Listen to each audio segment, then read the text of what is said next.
Yeah, good evening, everyone. I'll wait for a few minutes so that others would also join. Meanwhile, I'll introduce the basics of enrolling into this course.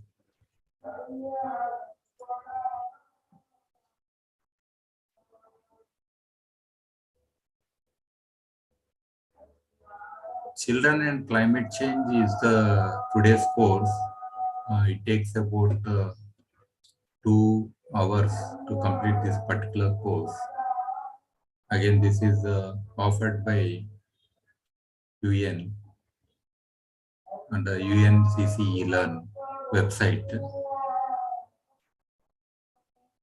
I'll share the screen how to enroll into this course, and then we'll go step by step.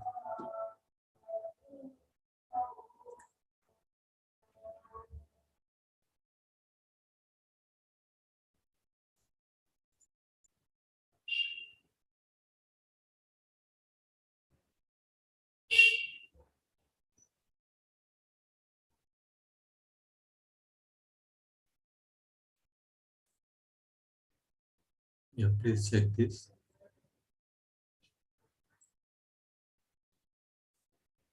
We're seeing the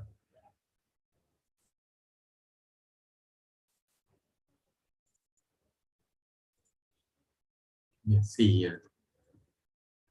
To go to this course, we had to key in uncc.elearn.org.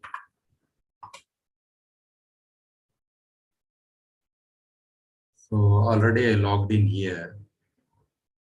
You can see. Here I'll go to all courses.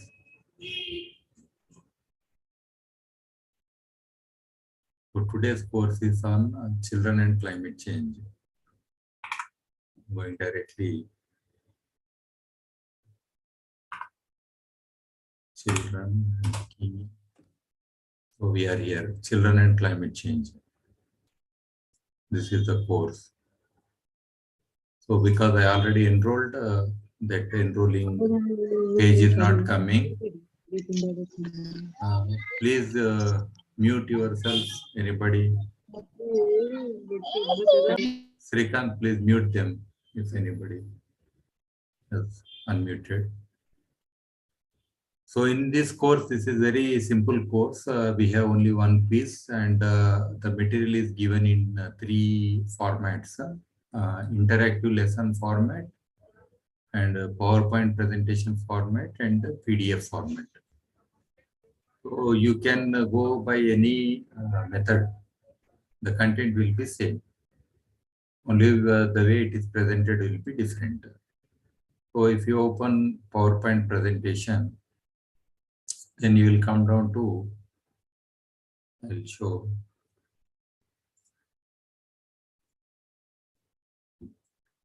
Yeah. So once you open the PowerPoint presentation, you can see the PowerPoint presentation opened here.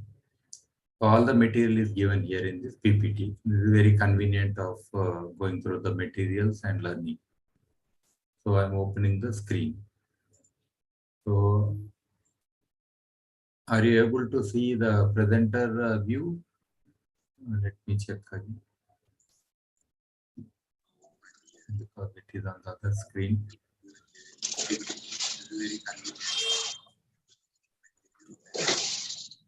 Screen is not appearing, sir. Yeah. I'm just checking this. Are you able to see the presenter? So you also live streaming is on your side, I think.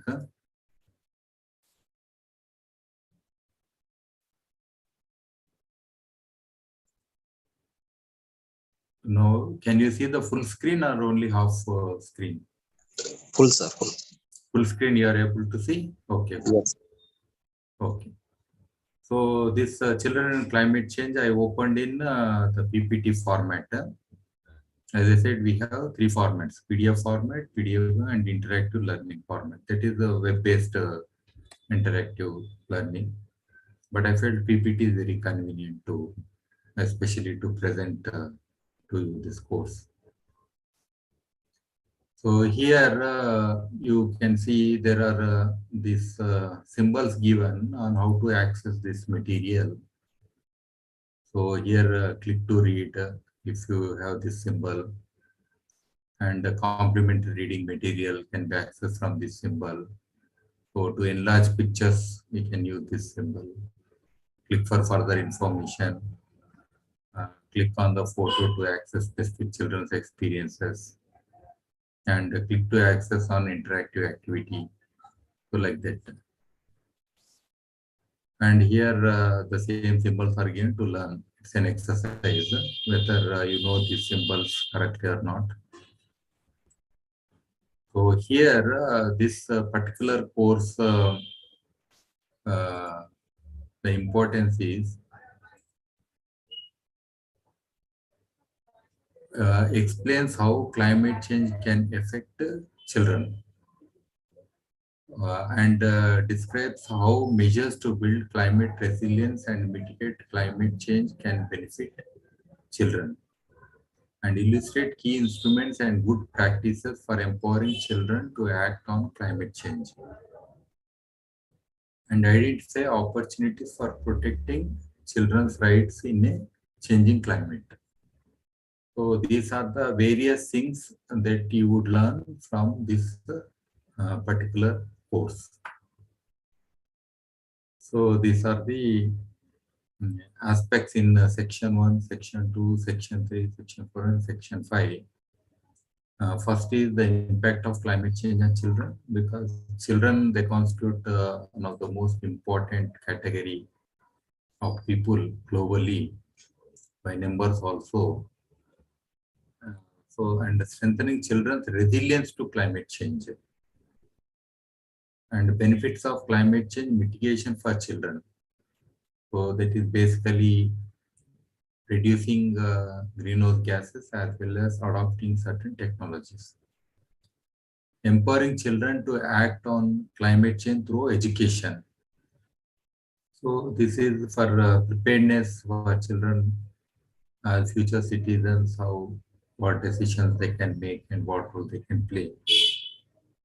And a climate change agenda for children, that is also required, especially for children. So here is a picture you could see during a flood. Some children are here.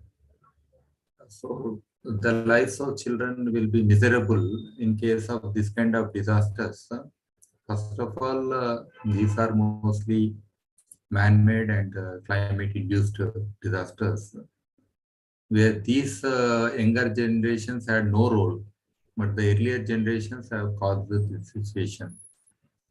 But ultimately, they are suffering.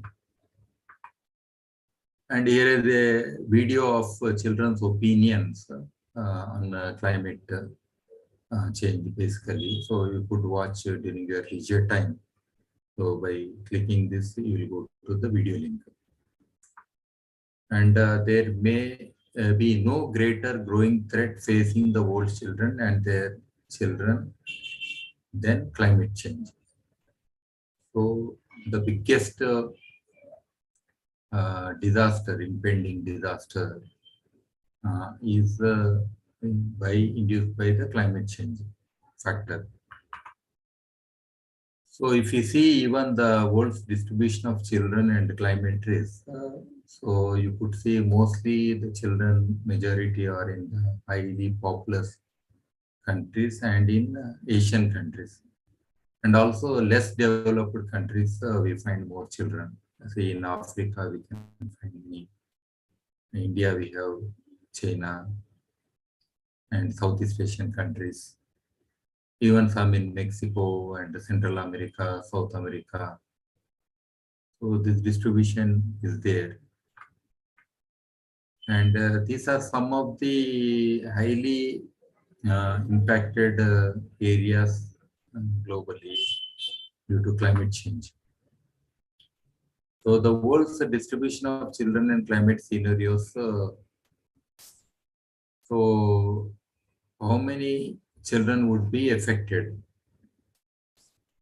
So this numbers are given here. If the business as usual scenario is existing, means if we continue to this global warming, the emissions and the impacts as it is with the present trend, so 1.45 billion children would be affected. That is one scenario. So there are different scenarios, but if we act and if we are ambitious to telling that all countries would act immediately, then if the greenhouse gas emissions are cut, then the affected will be less, and that's a better scenario for the future of the children. So here again you can see on each circle by clicking we can get to more information related to this global warming, the health of children, disasters, pollution, and all that. And nearly 160 million children live in areas of high or extremely high drought severity. The climate change induces all types of disasters. So drought is also one big which affects many countries, especially tropics and subtropics, where the already desertification is there. So this 150 children is a very big factor also. And you can see the globally where this drought affected areas are there. This is the Sahara and the sub-Saharan area all around. That is the biggest area. And many parts like in our own Rajasthan, Thar Desert, or even cold deserts are also there in the higher latitudes. So we can see in each area how many millions of children would get affected. So drought has become a common norm, and we have seen especially in China recently the Yangtze River and the biggest drought it affected. Even European drought here, never in the history, in the past, in the recent history. So we have seen such kind of droughts. And already food insecurity and all such challenges are existing in these areas now, in African countries, many of them. So here, in case of this kind of situation, there will be severe water stress and impacts on children, like lack of clean water and undernutrition. This would impact. Then development of diseases and exploitation and emotional disruption. These are the various things that would happen in case of drought. Over half a billion children live in extremely high flood occurrence zones. Again, we have seen due to climate change, the areas where rainfall was less, even 30% to 50 and 100% up to more rains, many areas are receiving. That would cause the floods, and it's a very big factor on the lives of the children. Here are the areas, high child population density areas are given in red color. Again, this dark blue is the high occurrence of floods areas, dark blue. So let us say in the North India, the Gangetic Plain, we have both more children, including Bangladesh, you can see. And around that, you can see the very dark blue color. It means these are flood affected areas and there are more children already existing. And in this area alone, 340 million children would be affected. Similarly in China, in Africa, some of the countries, and here in the South America, the northern part. And here you see the injuries and drowning that could happen because the skills of survival for children will be low in such situations. And they cannot cope with including the disease due to water.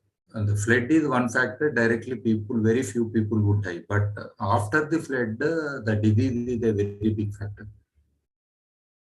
The vectors uh, through water, contamination, pollution, and many waterborne diseases, and including malnutrition. All these things would have impact on the children. So extreme heat will become a growing and a regular problem for children in many parts of the world. So global warming already 1.5 degrees very soon on an average we are reaching globally within a few years. And even 2 degrees also as the trend is continuing, and there are very few mitigation steps that we could see globally. So overall heat, average heat is increasing, and even wet bulb temperature where there is already water bodies and relative humidity has increased, and where there is heat, the feels like temperature will be very high. So this will have direct impact on the children.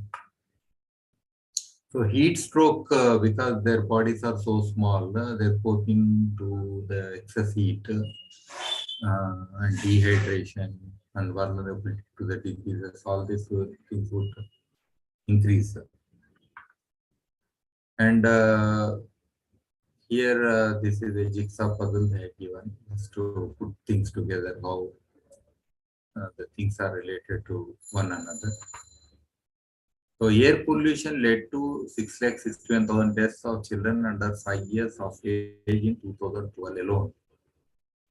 See, the corona, which attracted so much attention globally, so many deaths may not be occurring, but due to the factors like air pollution, water pollution, waterborne diseases, malnutrition. So these kind of factors which are always existing in some countries, especially very poor countries, and deaths are occurring in large scale. So over and above the climate change is happening now. So and the pollution of children, because the greenhouse gases, several of them are also the air pollution factors. So they will have direct impact on the prenatal health effect, pneumonia, asthma, like so many diseases to impact children. And lethal and debilitating diseases, particularly dangerous for children, are highly susceptible to changes in the climate. So that's already happening. Even we have seen, of course, the corona did not impact children so much, but some elderly population who are already living in most polluting air pollution areas, the vulnerability was very high due to corona. That was directly related. So because of air pollution, the lungs are so weak already. The contamination happened in the lungs, and due to corona, they could not cope. So several of them died. So that happened. So like that, these are related factors. Then temperature suitability for the transmission of malaria. If you see, again, high temperatures and the kind of relative humidity is very high in some parts of the world where the population is very high relatively. It means the children are also high in these areas relatively. So all these areas they would get impacted by disease like malaria caused by mosquitoes. And the raising global temperatures, uh, actually they made this increase the suitability for the transmission of malaria in many areas. So disease, so cholera and meningitis like thing. That also cases per week it is seen here, and relative humidity when it is high. So and dust when it is high. So there is a lots of correlationship and also related to rainfall and the temperature also. So in dry, hot and dusty seasons, this kind of diseases would increase. So then here again gender aspects if we see among women, men, girls and boys. So they will be impacted definitely. So then social limitations prevent the capacity of women and girls to learn useful skills and expose them to higher risks of disaster related mortality. So now when gender wise also the survival of women and girls will be low overall. Girls are more exposed to violence and abuse following disasters. Girls are more likely to be withdrawn from school after a major disaster.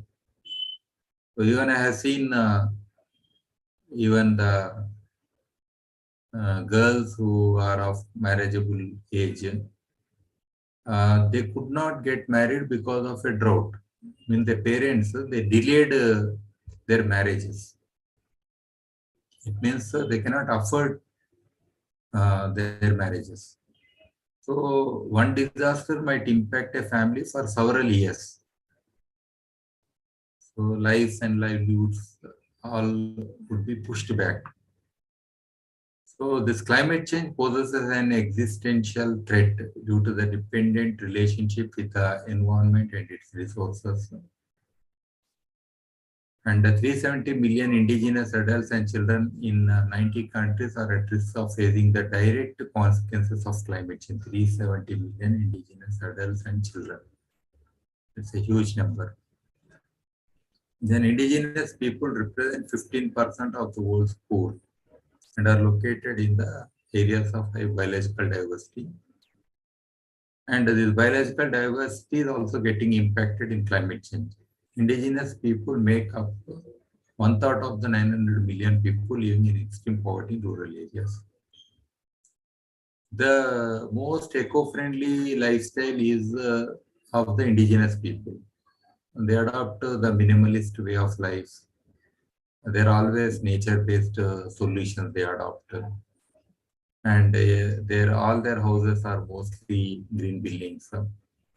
Their ecological footprint is low, their carbon footprint is low, and their practices are sustainable and eco-friendly in some parts.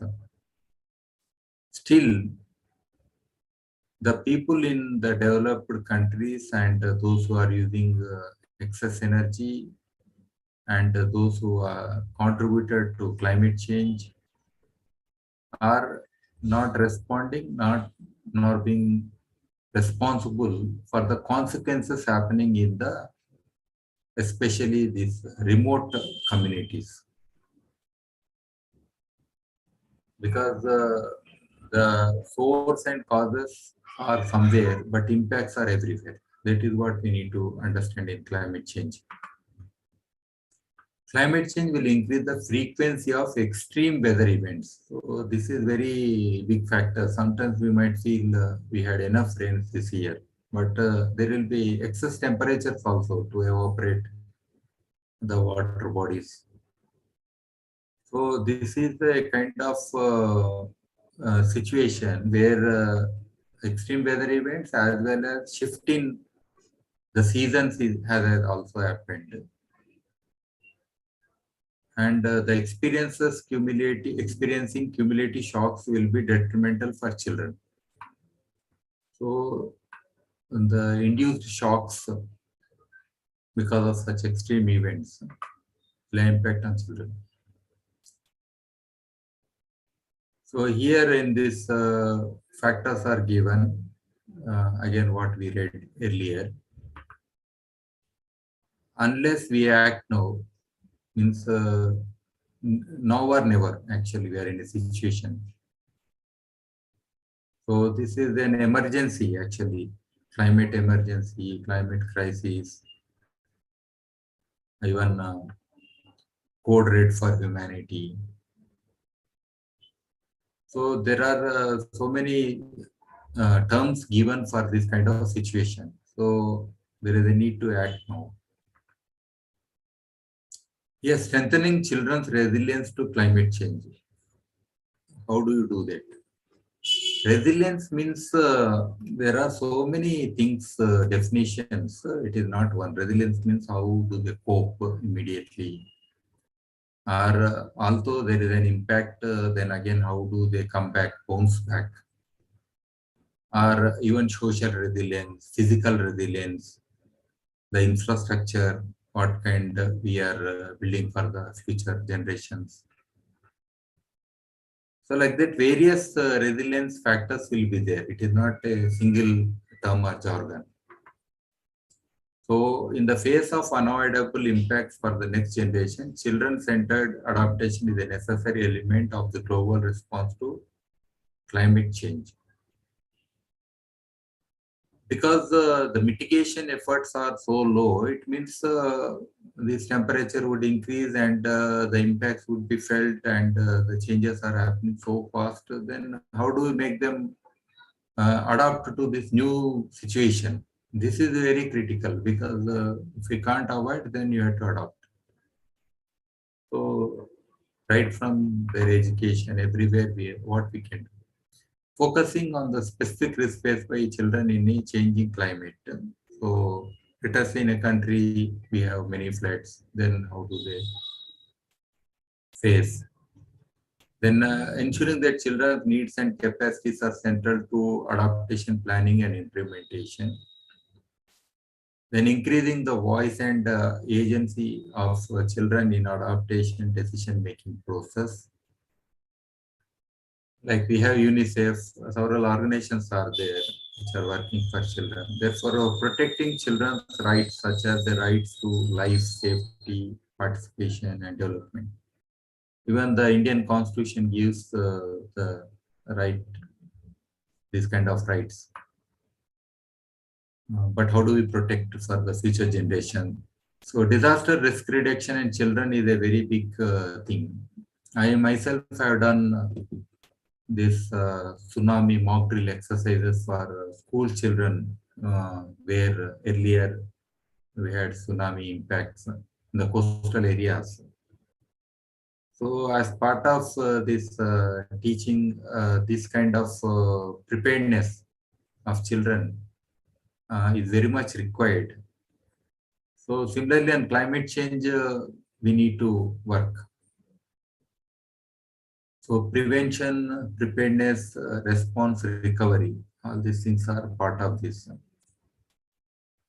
And this climate change impacts are projected to increase the numbers of children affected by disasters to 175 million per year in the coming decades. It's very huge, 175 million.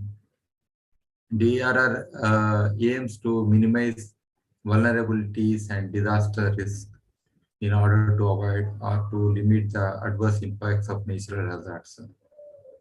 We have Sendai framework also, and while also recovering non-climate related disasters, example earthquake, DRR is recognized as a key climate change adaptation strategy. Some are already like geological, like volcanoes, earthquakes, tsunamis, they're called the geological thing. But the sea level rise is related to climate change. Sea level rise plus tsunami means we have double disaster, like that. So when the children are here, we have to mainstream actually to child-centered adaptation into development. Children are a key part in the identification of risks and resilience building options, development programs. And the children's specific needs and capacities are included in the vulnerability assessments and planning processes for climate smart development. And children are included in the process of monitoring and evaluation of programs and initiatives that affect them. So that is what we need to do. We have this national adaptation plan, but all countries are not building this national adaptation plan. Within that, WASH is very important. Water and sanitation, especially. And UNICEF has developed a document on this. WASH climate resilient development. So again, then climate change, children and climate change in Zimbabwe, one example. And here, Zimbabwe's national climate change response strategy, there they have included after consultations. So effective child-centered adaptation measures exist for all priority areas for children. Explore more by clicking on the link. So by clicking on each of these links like health, WASH, education, nutrition, protection, and inclusion. So there are so many areas where we can work on the issues related to climate change.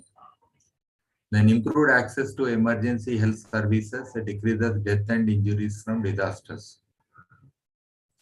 This is very critical. Health, education, both are critical, but health immediately after a disaster is very, very important. Heat wave early warning systems and appropriate advice help reduce again heat related illness. It would reduce. Then improved access to anti-malaria treatment and mosquito nets. This is a very simple thing actually. Mosquito net appears a simple device, but it prevented so many deaths globally. And it is eco-friendly also. Enabling environment. So integrate climate resilience into WASH policies, strategies, and plans. And, sanitation and hygiene is very important. Strengthen community understanding of climate risk. And water quality. So we have some programs even in Council for Green Revolution, where we are empowering children in understanding the water pollution, even air quality aspects. So that would help them to understand what water they're drinking at home, in the school, or anywhere, the qualities of a drinkable water, or types of other waters also. And then water storage in drought-prone areas, water supply options, then climate smart technologies. So including some children were enabled with low-cost sensors in irrigation areas to monitor the water usage, water irrigation scheduling, water use efficiency, and something like the concepts of aqua crop, that is like crop per drop. So like that, many factors they were trained from earlier experiences I'm sharing. And strong climate change impacts in the Central African Republic. So these things are ongoing actually. Then structural measures. So this is again very important. Disaster resilient infrastructure. Within that, the school is very, very important because immediately after any disaster, the whole village or the community around the school, they are taking shelter in schools. Many disaster prone areas, school buildings are far better than any other building and it can accommodate more people. So many people are rushing toward the schools. But otherwise also children are there, let us say during the school time, children are there. In case of a disaster, they will be there anyhow, taking shelter there. So as relief, the school buildings and premises are being used. And this school-based programs, like I have initiated this temperature and relative humidity sensors. Children themselves assembled, and they have put in about 10 schools in Ahmedabad and Surat areas, where they themselves could see the heat stress. If sunstroke is about to happen, they can make from their own reading from their own school premises. Because locally also monitoring the weather parameters is very, very important. Because within, especially in urban areas, we have pockets of very high temperature, like heat islands. So this would impact children a lot. So that's why this monitoring, decentralized monitoring, automatic weather stations or air pollution monitoring systems, if we link with schools, they are the best places, because children need to be protected. So by installing there, children will be aware, and from there the data the whole community can use. Then youth-led community risk mapping enhance their involvement and awareness. This is also very important. Civil defense we had to build, and especially involving youth in such programs. So that's why we have Earth Leaders programs, where youth are made aware of this climate change, including this program which we are conducting with especially introducing to climate change courses of UN is one such means. So that if you have knowledge on what is happening around, then you can become part of decision making, action, adaptation, mitigation, and you can create awareness. So many things can happen around. And crop diversification increases food security and livelihood. So this is very critical in climate change situation. And those things are happening also globally. Then fortified food and other programs are also there, breastfeeding and for nutrition for children. Then community gardens. Yes, again in one of our programs, at the research centers, where we are making the children develop their own nutrition gardens in the school premises. So they would learn how to plant, how to understand the value of food cultivated, and they can consume, because midday meals is part of their program. So what they have grown themselves, they can consume. So this way we can empower them, children. So this again a case study is given of Nepal, where children are suffering from acute malnutrition. And here the factor is psychological and social support to children, especially, that is very, very required. The counseling very much required. And the safety net interventions help to prevent dislocation and exploitation of children. That is another important. Providing water closer to homes keeps girls safe from abuse and boosts their school attendance. Yeah, water security is one important factor. Even in a drought situation or even a flood situation, both times access to water is very, very important. And child-sensitive climate budgeting and programming that is required, and cash transfers after natural disasters, strengthen social protection system. So these are happening nowadays. Direct cash transfer. And education and health service fee waiver and other things are also important. Of course, any welfare government should look after two things. It is minimum is education and health. So here another video, a case study of Nigeria is given. And climate sensitive manual drilling program. So this way. Then the benefits of climate change mitigation for children. So let us see. Ambitious action to cut greenhouse gases will benefit the lives of hundreds of millions of children. Not only children, everything, every life on this earth will be relieved from what is happening now, including adults, biodiversity, within that flora, fauna, everything.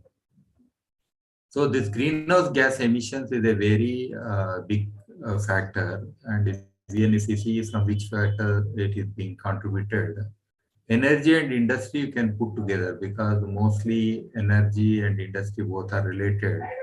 So it's a very big area. Then transportation, then buildings sectors. So all these sectors are contributing greenhouse gases. Apart from that, we have many other sources. So indirect emissions and direct emissions. So both are there.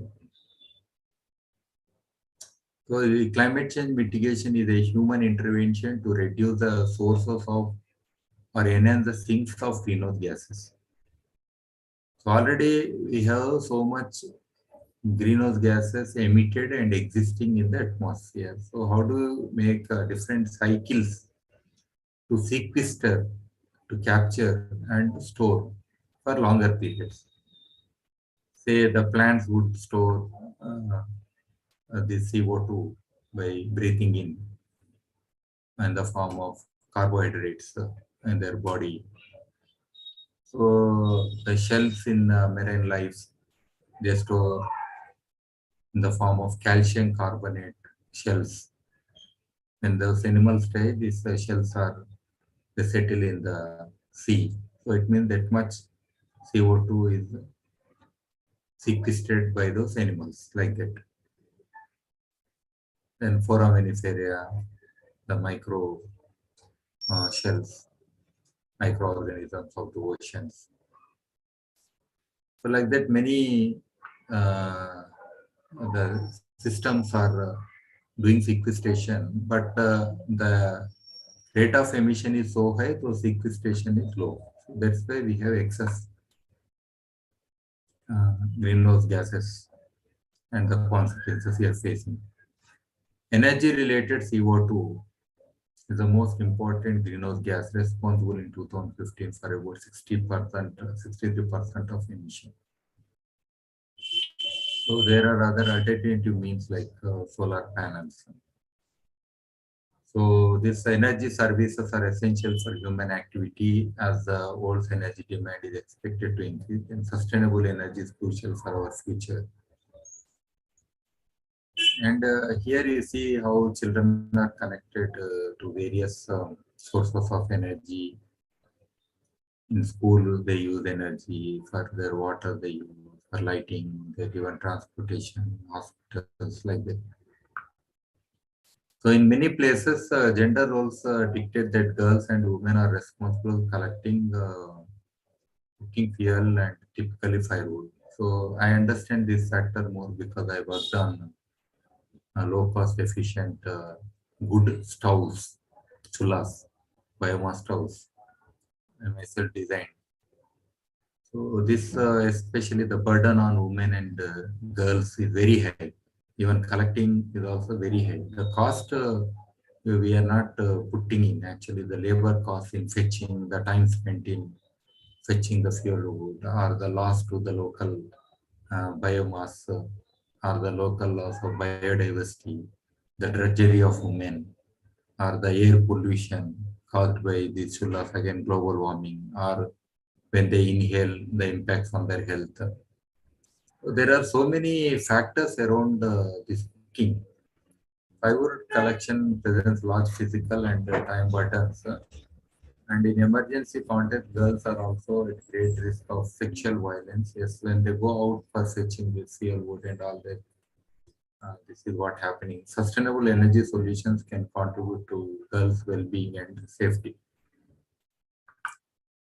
So here we had to some adopt some efficient chullas. So that is what required. Using more efficient heating stoves now, especially in higher latitudes, Europe and many other countries, due to the coming winter now already started almost. The cost on fuel is very high for them because of the particular global uncertainty situation in energy due to the war and the recession or the global sanctions. So there is a big challenge as of now, and the cost of fuel has increased. And capacity building and awareness raising is very critical. Developing policies to tackle greenhouse gas emissions and air pollution is also required. Actions undertaken to reduce greenhouse gas emissions can positively or negatively affect the children. Yeah, here definitely, if we reduce greenhouse gas emissions, it will be positive only. But in the process of reducing greenhouse gases, there could be some situations where it would affect them negatively also. For that reason, it is given. So to weigh the plus and minus factors and the safeguards for the children. Then including children's considerations in climate mitigation planning can maximize the benefits and minimize the negative impacts on children and other vulnerable population. It is not about a few rich people for whom we are working, but we are working for everyone. So in this regard, looking the children's considerations is very critical. Then educating children about climate change can be seen as a mitigation activity, as children are the world's future decision makers and consumers. That is one of the reasons why we started with children and climate change course now, because the children constitute a very big proportion of the population and they are the future and their vulnerability is very high, and there is a need for everybody to understand, especially these children and climate change factor. So for that reason, this course we are mentoring so that everyone should be aware of this. So it is like a mosaic of things, plus, minus, and various factors. Empowering children to act on climate change through education. So the school curriculum too. Education is the most powerful weapon which you can use to change the world. Nelson Mandela said that. The current curriculum, when textbooks are written, most of them are very old. Currently, what is happening doesn't exist in many textbooks, or the future things may not exist so much. So, by educating children on the past, in what way we are going to benefit the future generations? A student of a standard with the knowledge of the past, that is for learning good. But action is required for today and tomorrow based on the learning from the past. So that is the value of education actually. So changing the curriculum with the changing times immediately is the immediate thing.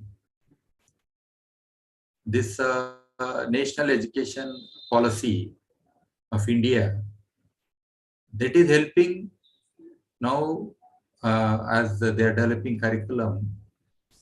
So they can get into multidisciplinary things, or they can diversify their disciplines to take up certain current challenges also. So that gives some flexibility also. So I think the educationists and the policy makers to need to act immediately and adopt. That is very much required. And in this regard, we are already working with education department and several schools in Telangana to start with. And we are educating children on climate change and the various factors that we have initiated the process already. And we have some centers in the villages. And we have special programs for children on, recently we had a particular program on climate change adaptation for children. It was a 2 days program. So what the children need to do? So they could learn various factors. And here actually education promotes learning about the causes and effects of climate change as well as possible responses. This is very much required. Enhances resilience, encourages changes in behavior and promotes critical thinking. Advances the realization of children's rights. Aims to promote climate resilient development and reduce vulnerability of communities. And this formal education, non-formal education, informal education, all types of education will lead to the education of the masses. And everywhere we had to incorporate these things. So climate change integrated in education legislation and policies, sector plans and budgets, school curricula and examinations, training and teaching materials for teachers, learning environment, school governance and infrastructure. So we have incorporated recently some of the education materials on SDGs. The goal number 13 in SDGs is on climate change. So within this climate change, again, we have given certain activities like schools need to adopt an automatic weather station within the school premises. And children can play a role or part in understanding their temperature, relative humidity, air pollution, like that, such factors. And indirect things like water quality or water pollution factors or water use efficiency factors. So like that, we are incorporating certain programs in the schools. So this will definitely help the children, the future generations, say ongoing. And here, there are so many ways we can create awareness climate change. So like climate champions, a kind of recognition we can give to children. Those who are using bicycle to come to school, or those who are walking to school, rather using a vehicle which uses this petrol or diesel or some other fuel, which causes again greenhouse gas emission. So there are various ways we can motivate children and schools or even their water consumption. If they reduce, definitely they're saving energy, they're saving the most valuable water, and they can cope with the upcoming challenges related to drought and other things. So here innovation hubs are there and activity books are there. So these resources are available once you get into that material in PDF or interactive learning lesson. By clicking on this other links, you can get the details. So promoting girls' access to education, that is important, because equality of opportunity, because there are more boys now enrolled in schools but less girls. So this gender imbalance we had to bring it down, and incorporating indigenous knowledge and learning system, that is very important. The time tested people science, people traditional sciences, traditional knowledge on sustainability, that should become part of the curriculum. Providing young refugees with livelihood skills in a changing climate. So young refugees means along with parents, the children also move to some other place. So this livelihood skills would change sometimes from place to place. So how to adopt the new skills, and taking into account the learning needs of people and disabilities. That is again another big challenge. In case of disaster, the disabled population is an important factor. So education, how they are putting in practice, by clicking on these links, you would know in which country what they are doing in school curriculum. As children better understand the causes and impacts of climate, they will be better able to plan for and respond to climate change.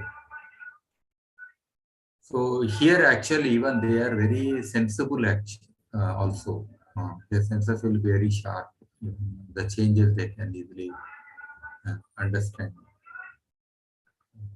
And young people build barriers to limit soil erosion. So that's why in our programs we are training on soil testing, soil management, watershed activities like that. Various things we are teaching, and even the science exhibitions, and that's also a good way for them to get involved and understand the alternatives. Uh, Here are some more examples of rainforest. So we are creating this earth centers in schools. Basically, these are kind of biodiversity and declaring a old tree as mother tree in a school, and around that they will conserve the local biodiversity. So this concept is existing. We are calling earth clubs.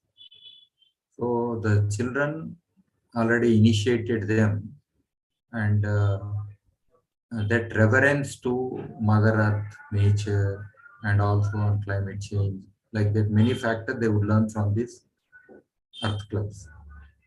So this was also initiated, and we have many success stories in our organization. And young climate ambassadors that we can through our Earth Leaders programs we are already working on. And the United Nations Joint Framework Initiative on Children, Youth, and Climate Change. There is a one program is there, and then there are various things like UNFCCC, Rotterdam Convention, Paris Agreement, Basel Treaty. So where the importance of climate change education has been included in international climate agreements, such as. So this is a kind of exercise given. Then a climate agenda for children. What is the agenda? The convention sets out the rights that must be realized for children to develop their full potential, free from hunger and want, neglect, and abuse. So this is one of the important aspects. We have various frameworks now, like Paris Agreement 2015, Sendai Framework for Disaster Risk Reduction, Addis Ababa Action Agenda, and 2030 Agenda for Sustainable Development. So by clicking this, you will get into. Excuse me, sir. Yeah, please. Yeah, only for 2 minutes more. Only 1 minute. Yeah, we are completing. Okay. Okay. So young and future generation, here is another program. Then the governments have the responsibility to protect children from the impacts of a changing climate. Then government need to mobilize long-term climate finance and distribute it to benefit the most vulnerable, including women and children. So there are some concrete steps globally to protect. Then cut greenhouse gas emissions. The steps are being taken, and make the needs of the most vulnerable, including children, central to climate change adaptation, reduce inequality among children, how to promote their future resilience to climate change, listen to and act on children's perspectives on climate change, provide children and young people with the climate change education, awareness raising, and training. So these are the agenda factors actually, all this. Scale up proven approaches to address the changing needs of children, align and coordinate work on climate change adaptation, put in place measures to protect children who have been displaced, invest in children when implementing national climate plans, and everyone should get involved. So these are the various things. So this protecting the planet and protecting our children go hand in hand, and both can be achieved if we all act now. So that is very critical. Act now is a mantra now. Otherwise, there is no way to delay the process. So this is what you have learned in these modules. Summaries are given here, and the credits are also given from where the pictures and the materials like that are taken. So this is the end of this session. Now, related to this, I will quickly go through now exactly 1 hour we have completed. And today I will be, because most of you have gone through earlier another course. So I understand especially how to attend the quiz and how to get the that certificate download and all that you know already. So here let me just show. I have prepared a bank here.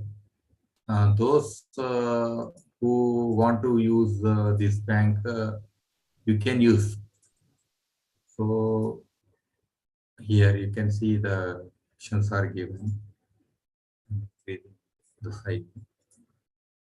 Uh, some questions are given which are frequently asked, and some answers are also given. So you can use this as a bank to understand.